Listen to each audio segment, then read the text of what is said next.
इसको डालो।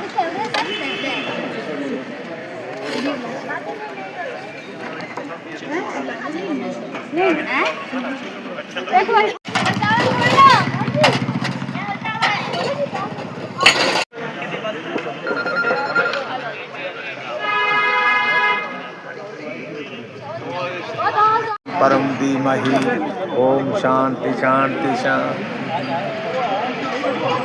आज बाबा भैरव जी का भंडारा जो है, इनकी भैरव जयंती के उपलक्ष्य में ही ये भंडारा हो रहा है। ये अष्ट भैरव में ये बाबा भैरवनाथ बटकुनाथ भैरव जी है और जहाँ का ब्राह्मणों का ये कुल देवता है। और ये जो आज जितना भी जो भंडारा हो रहा है, इस सब का तिल फिर हर प्राणी का एक एक तिल लगा के वही संजोग बनता है, उसी संजोग से ये भंडारा है। तो भंडारा जो है, ये दान जो दिया जाता है, एक होता है विधि के अनुसार, एक होता है अविधि के अनुसार। जो विधि से किया जाता है वो निष्कर्म योग होता है, बस खाई ली थी।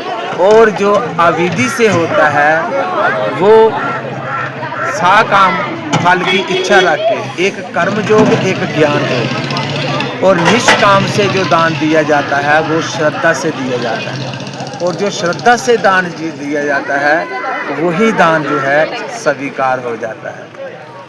फल दोनों से मिलता है, विधि से भी मिलता है, अविधि से।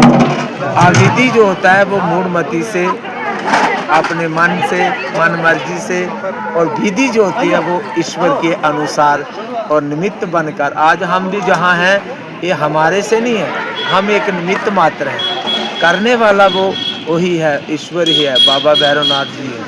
और उन्हीं के ही प्रेरणा से ये सब जितना भी पुरुष का है सबका संजोग है, उसी संजोग से ये भंडारा है। इसीलिए निष्काम से सेवा करना जो है वो यथार्थ है, वही वास्तविक सेवा है।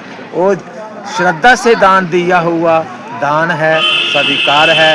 और श्रद्धा से बाहर दान दिया दान बेदान है। श्रद्धा से दान होना चाहिए, जहाँ ही अपनी बात। रेणुका सूरी है। पूंछ शहर से थोड़ी ही दूरी पर हमारा कुनैया गांव पड़ता है, और यहाँ पर काल भैरव जी का मंदिर जो है बहुत ही पुराना है। करीब 1947 से पहले का मंदिर जो है यहाँ पर स्थित है, लेकिन कोई मूर्ति ना होने की वजह से, काल भैरव का कोई आकार ना होने की वजह से यहाँ पर लोगों को नहीं समझ में आ पा रहा था कि कोई स्थान है भी या नहीं है। और पहले आर्मी की गाड़ियां जो थी उस समय यहाँ से गुजरा करती थी, और उन्हें लगता था कि शायद यहाँ पर कोई ना कोई स्थान है, कुछ ऐसा इंडिकेशन तब उन्हें मिला था। लेकिन उसके बाद स्वर्गीय श्रीमती तारा देवी जो थी, उनको सपने में भैरव देव जी जो आए थे, उन्होंने दर्शन दिए थे कि जिस तरह से मेरी पूजा आरती जो है इस स्थान पर होनी चाहिए वो नहीं हो रही है। श्रीमती स्वर्गीय तारा देवी जो थी वो दशनामी अखाड़ा की सत्संग समिति की हेड थी, और पूजा पाठ में काफी ज्यादा उनका जो था योगदान रहता था। शायद यही कारण था कि उन्हें सपने में भैरव देव आए थे। और उसके बाद उन्होंने इस मंदिर के बारे में जो था लोगों के साथ बातचीत की, इस मंदिर का प्रसार किया, प्रचार किया, और यहाँ पर सत्संग करवाए गए, और धीरे धीरे लोगों को ये जानकारी होने लगी कि ये भैरव देव का स्थान है। आज यही भैरव देव जो है ब्राह्मणों के कुलदेव कहलाते हैं, और इतना बड़ा विशाल जागरण जो हर वर्ष यहाँ पर होता है वो इस बात का साक्षी है कि आज कहीं ना कहीं मुझे लगता है कि उनका योगदान यहाँ रहा है। उसके बाद यहाँ पर बहुत सारी कमेटीज, बहुत सारे लोग जो हैं यहाँ पर जुड़े, जिसकी वजह से एक छोटी सी चट्टान ने इतना बड़ा रूप ले लिया भैरव देव का, और यहाँ पर इतना बड़ा विशाल जागरण सत्संग जो है यहाँ पर होते हैं।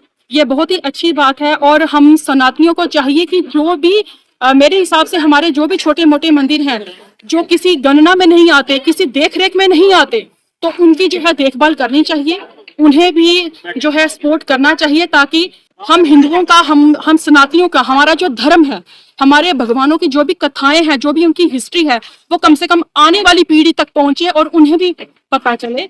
और साथ ही साथ मैं भैरव देव से यही प्रार्थना करूंगी कि हमारे देश की सुख समृद्धि में सदैव जो है हमारे साथ बने रहें।